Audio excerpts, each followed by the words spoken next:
Merlin Olsen's husband of many years, Dave Carlson, suffers amnesia after a car accident, mistaking his first love for his wife. Dave forgot that he gained weight to become a 300-pound obese man to save Merlin. He also forgot to confront Merlin's beastly adoptive father and die together in a fire. He forgot that after his release from prison, he discovered she was penniless and forced himself to become Mr. Carlson. Dave allowed his first love into their home, treating Merlin and her son like a monster. She struggles to hold on, hoping for the day he regained his memory. However, after being raped, she overheard him on the phone with a friend. If I had met Merlin first, perhaps Lily Franco would be the one I used as practice for marriage now. But Lily is back. The position of Mrs. Carlson must be hers.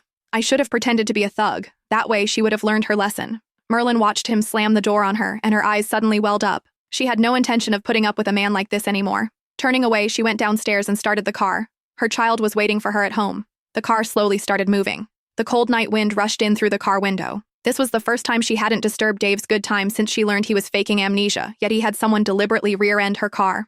Does it feel good to bully someone, Merlin? Lily was so scared until she couldn't sleep all night. Are you satisfied now? He grabbed her by the back of her collar and slammed her against the smoking hood of the car. Even if you misunderstand me as your husband, you shouldn't have driven Lily to such a desperate situation. She just returned to the country all alone and helpless. You're still torturing her like this. Are you trying to kill her? Human life matters most. How can you be so cruel and shameless? The hood of the car sizzled against her cheek, but Merlin seemed oblivious to the pain. Who had been the one being mocked from beginning to end? And who was being intimidated now? Was she just supposed to obediently wait to die, without even the right to fight back? At this moment, Merlin finally answered her grandmother's question in her heart.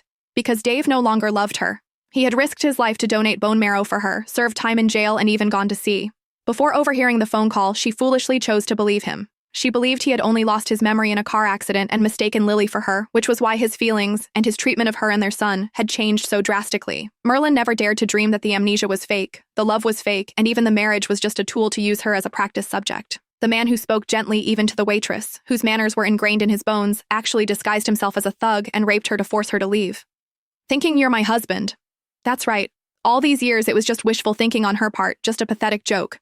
She laughed, but unlike her usual gentle laughter, it revealed a calmer and more clear-headed side.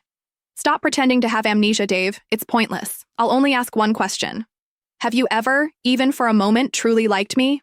Dave showed no embarrassment at being exposed, nor did he try to distance himself from her as before. Instead, he smiled slightly, carefree and unrestrained, indescribably handsome. In all these years, she had never seen him smile with such youthful energy, while Lily, with just her appearance, effortlessly possessed a tenderness she could never attain in her entire life. Her eyes instantly reddened, and she hastily lowered her head, burying her tears in her clothes.